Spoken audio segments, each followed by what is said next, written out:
सम्मानित साथियों, नमो बुद्धाय, जय भीम। आज के अम्बेडकर संदेश में आपका हार्दिक स्वागत है। आज के अम्बेडकर संदेश में हम बात करेंगे 11 नवंबर 1917 को कांग्रेस के द्वारा 6 प्रस्ताव जारी किए जाते हैं। वो 6 प्रस्ताव जो पारित किए जाते हैं 11 नवंबर 1917 को, वो प्रस्ताव कौन से हैं, किससे संबंधित हैं। निश्चित तौर पर ये जब हम प्रस्ताव समझेंगे और उसी नवंबर में एक दूसरी बैठक होती है कांग्रेस की, और वहाँ भी कुछ प्रस्ताव पारित किए जाते हैं कांग्रेस की तरफ से, तो उन प्रस्तावों के बारे में विस्तार से जानकारी होना हर किसी के लिए बेहद ज़रूरी है। आज के अम्बेडकर संदेश में हम जानेंगे कि कांग्रेस के द्वारा इन प्रस्तावों का अस्पृश्य समाज, दलित समाज के साथ क्या संबंध है। बाबा साहब इस पूरे घटनाक्रम को एक अनोखा घटनाक्रम कहते हैं, अनोखी घटना कहते हैं। आखिर क्यों? जब तक हम इन प्रस्तावों को नहीं समझेंगे और इसके बाद बाबा साहब की बताई हुई बात को हम नहीं समझेंगे, नहीं जानेंगे, तो हम समझ नहीं पाएंगे कि आखिर बाबा साहब इस पूरे घटनाक्रम को अनोखी घटना क्यों कहते हैं। तो आइए बढ़ते हैं आज के अम्बेडकर संदेश की तरफ। आज के अम्बेडकर संदेश का विषय, कांग्रेस एवं गांधी ने अस्पृश्यों के लिए क्या किया। बाबा साहब डॉक्टर अम्बेडकर, संपूर्ण वाङ्मय खंड 16 से 5वां भाग लेकर हम उपस्थित हुए प्रश्न संख्या 15 से 17 तक। आइए आज के अम्बेडकर संदेश को सीधे ले चलते हैं। जो बाबा साहब यहाँ लिखते हैं कि वर्ष 1917 में आयोजित कलकत्ता में भारतीय राष्ट्रीय कांग्रेस के वार्षिक अधिवेशन में एक अनोखी घटना हुई। उसी अनोखी घटना की आज हम बात करेंगे।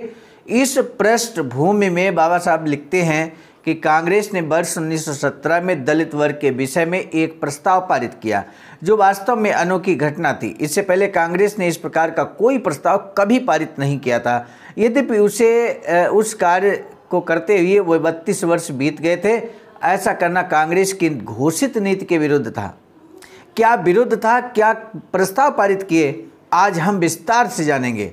कांग्रेस ने वर्ष 1917 में ऐसा प्रस्ताव पास करना क्यों जरूरी समझा, आवश्यक समझा। अस्पृश्यों के लिए उसमें ये चेतना अथवा ऐसा संज्ञान कैसे आया।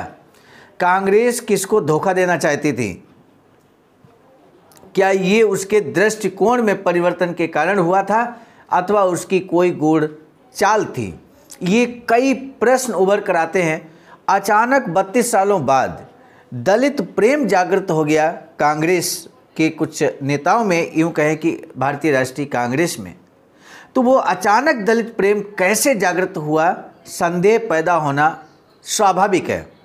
और ये 4 जो प्रश्न हैं ये उसी संदेह का हिस्सा है।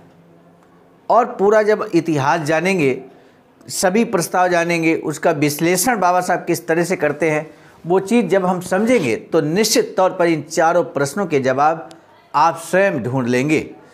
बाबा साहब आगे लिखते हैं कि इन प्रश्नों के उत्तर के लिए हमें दलित वर्ग द्वारा वर्ष 1917 में बम्बई नगर में 2 विभिन्न अध्यक्षों की अध्यक्षता में हुई अलग अलग सभाओं में पारित निम्नलिखित 2 प्रस्तावों पर ध्यान देना होगा। 2 सभाएं होती हैं नवंबर 1917 में, और दोनों के अलग अलग अध्यक्ष होते हैं। तो इन दोनों सभाओं में, एक में 6 प्रस्ताव पारित किए जाते हैं और दूसरी सभा में 7 प्रस्ताव पारित किए जाते हैं। इन 6 और 7 प्रस्तावों को जानना बहुत ज़रूरी है, तभी हम विश्लेषण कर पाएंगे। तो बाबा साहब यहाँ लिखते हैं कि इनमें पहली सभा 11 नवंबर 1917 को श्री नारायण चंद्र वर्कर की अध्यक्षता में हुई थी। उस सभा में निम्नलिखित प्रस्ताव पारित किए गए थे। पहला प्रस्ताव, ब्रिटिश सरकार के प्रति राजभक्ति तथा मित्र राष्ट्रों की विजय की कामना के लिए प्रार्थना। उस समय प्रथम विश्व युद्ध हो रहा था। दूसरा प्रस्ताव बैठक में पूर्ण बहुमत से पास किया गया, जिसका लगभग 1 दर्जन सदस्यों द्वारा विरोध किया गया। भारतीय प्रशासन में सुधार लाने संबंधी योजना का अनुमोदन किया गया। इंडियन नेशनल कांग्रेस तथा ऑल इंडिया मुस्लिम लीग ने उनकी सिफारिश की। तीसरा प्रस्ताव जो सर्वसम्मत से पास किया गया ये था कि भारत में डिप्रेस्ड क्लासेज, जिन्हें अस्पृश्य कहा जाता है, की संख्या बहुत अधिक मानी जाती है और उनकी दशा अत्यंत शोचनीय है, जिसके कारण उनके साथ ऐसा बर्ताव किया जाता है। जो शिक्षा की दृष्टि से अन्य भारतीयों से कोसों दूर हैं, उनके प्रति उन्हें कोई अवसर नहीं मिलता है, शिक्षा के लिए उन्हें कोई अवसर नहीं मिलता है। इसलिए ये जनसभा दृढ़तापूर्वक महसूस करती है कि सरकार को डिप्रेस्ड क्लासेज के सुधार की योजना तथा काउंसिल का पुनर्गठन करना चाहिए, जिसमें डिप्रेस्ड क्लासेज के हितों का पूरा ध्यान रखा जाए। ये बात यहाँ पर कहा गया कांग्रेस की तरफ से। इसलिए ये जनसभा ब्रिटिश सरकार से अनुरोध करती है कि सरकार लेजिस्लेटिव काउंसिल के लिए डिप्रेस्ड क्लासेज को अपने प्रतिनिधि चुनकर भेजने का अधिकार उनकी जनसंख्या के आधार पर प्रदान करे और उनकी सुरक्षा का दायित्व ले। चौथा महत्वपूर्ण प्रस्ताव जो सर्वसम्मत से पास किया गया था वो ये था कि सरकार से अनुरोध किया जाए कि सरकार समाज के सभी वर्गों के सामाजिक उत्थान के लिए अनिवार्य एवं निःशुल्क शिक्षा की यथाशीघ्र व्यवस्था करे, क्योंकि किसी समुदाय के सदस्यों में शिक्षा का सार्वभौमिक विस्तार उस समाज के सामाजिक उत्थान पर निर्भर करता है और डिप्रेस्ड क्लासेज का पतन अशिक्षा अथवा निरक्षरता एवं अज्ञान के कारण ही है।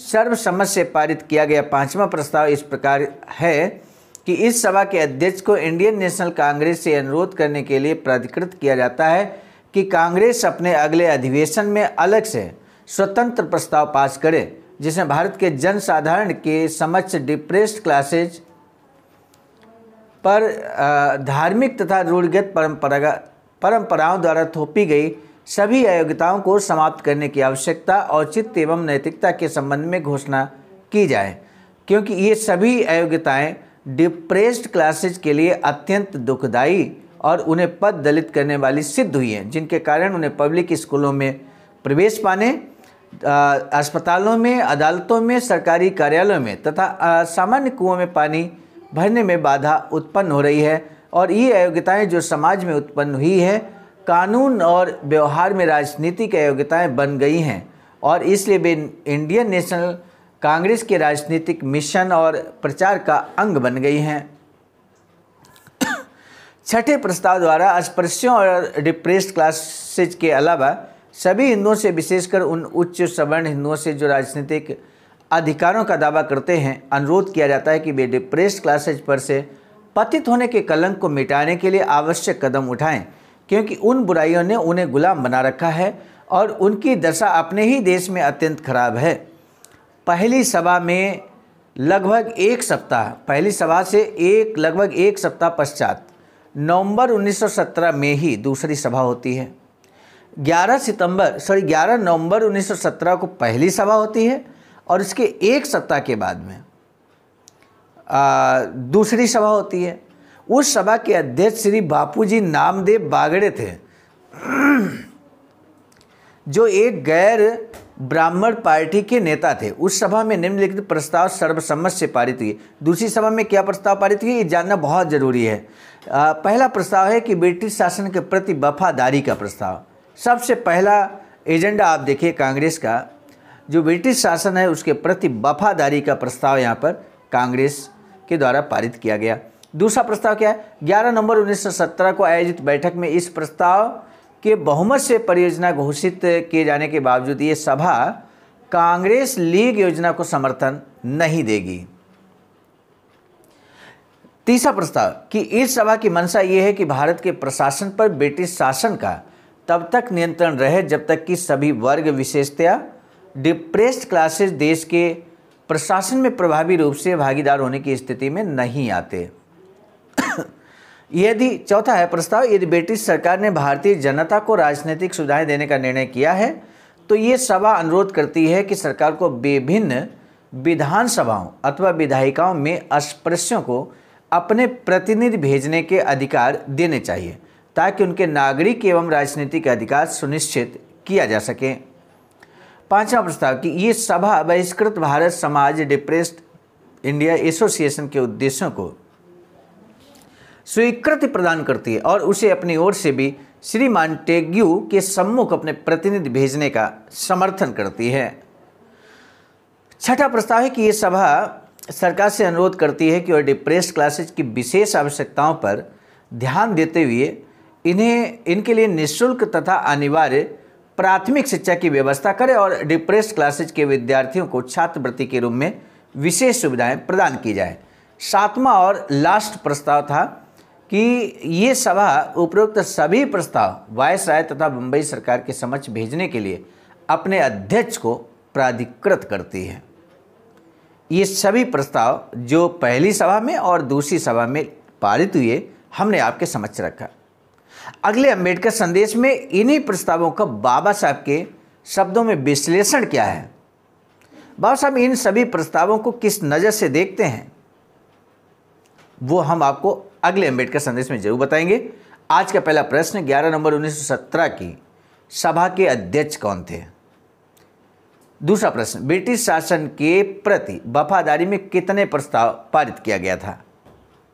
तो इस तरह से यानी कि यहाँ पर दो में से किसी एक प्रश्न का जवाब आपको देना होता है और हमें आपके प्रश्न के जवाब का कमेंट सेक्शन में बेसब्री से इंतजार रहता है। हमें पूरा भरोसा है कि आप जवाब जरूर देंगे। सम्मानित साथियों, आप सभी प्रबुद्ध जनों को सहर्ष अवगत कराना है कि बाबा साहब की इच्छा के अनुकूल एक वैचारिकी सेंटर बनाने के लिए ring road, green city, Faridpur, Sarnath, Varanasi, Uttar Pradesh में 14,000 स्क्वायर फीट ज़मीन की खरीदारी की जा चुकी है। इस संबंध में हम आपको बता दें, निर्माण कार्य प्रगति पर है।